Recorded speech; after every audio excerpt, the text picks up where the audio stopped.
नमस्कार दोस्तों, आज मैं रामायण से जुड़ी हुई बातें बताऊंगा। शूर्पणखा के बारे में शायद आप लोग जानते होंगे। रावण की बहन थी और उसी के वजह से भगवान रामचंद्र और रावण में युद्ध हुआ, जिनके 1 लाख बेटे और 1.25 लाख नाती थे, जो कि युद्ध में सारे मारे गए। उसके तत्पश्चात शूर्पणखा देखी कि हमारे राक्षस कुल का सर्वनाश हो गया। तब वो दैत्यों के गुरु शुक्राचार्य के पास गई और शुक्राचार्य जी से बोली कि हमारा राक्षस जाति का तो सर्वनाश हो गया, इसके बाद अब क्या किया जाए कि हम लोग का राक्षस जाति आगे बढ़े और चले। तब शुक्राचार्य जी ने भगवान शिव की तपस्या करने के बाद भगवान शिव प्रकट हुए और बोले कि बोलो तुम्हें क्या वरदान चाहिए। तो जी ने वरदान के रूप में उन्होंने बोला कि प्रभु हमें अमर होने का वरदान मत दीजिए, हमें कुछ ऐसा वरदान दीजिए कि जो कि हम लोग का राक्षस जाति का कुल बना रहे और सदियों तक चलता रहे। तब भगवान शिव ने एक शिवलिंग दिया और बोले कि ये शिवलिंग अगर इस पे एक भी वैष्णव भक्त, अगर विष्णु भक्त कोई भी हो, और अगर इस पे एक बूंद भी अगर गंगा जल डाल देगा तो उसी दिन राक्षस जाति का सर्वनाश हो जाएगा। तब उसके बाद शुक्राचार्य जी ने एक मरुस्थल रेगिस्तान में ले जाकर उस शिवलिंग को स्थापित कर दिया। तो उस रेगिस्तान में मरुस्थल जगह पे शुक्राचार्य द्वारा वो शिवलिंग स्थापित किया गया और उसके बाद उन्होंने शूर्पणखा को बोले कि ये यहाँ की देख रेख की जिम्मेवारी तुम्हारी है कि कोई सनातन धर्म का कोई वैष्णव यानी विष्णु भक्त यहाँ पे एक बूंद जल का प्रवेश ना करे और एक बूंद जल यहाँ पे गंगा जल ना डाले। उसके बाद उस शूर्पणखा ने वहाँ देख रेख आरंभ किया और उसके बाद उनके शूर्पणखा का 80 बच्चे हुए, 80 लड़के हुए और उन्हीं से ये मुसलमान धर्म की उत्पत्ति हुई, जो कि वो शिवलिंग आज के समय में मक्का मदीना के नाम से जाना जाता है।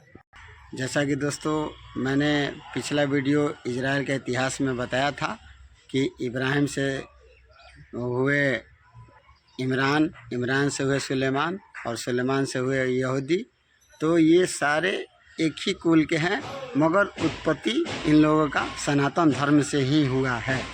मगर इनमें एक लॉजिक विषय का बात यह है कि कुरान में ये लिखा हुआ है कि ये लोग जो अल्लाह बोलते हैं तो अल्लाह का कोई निर्माण और जन्म नहीं बताया गया है, ना ही वो किसी के पुत्र थे और ना ही उनका कोई संतान था। मतलब तो ऐसे पुरुष को पुरुष नहीं भगवान ही बोला जाएगा, वो अर्थात भगवान ही हैं। मगर मुसलमान की उत्पत्ति का कहानी यही है दोस्तों।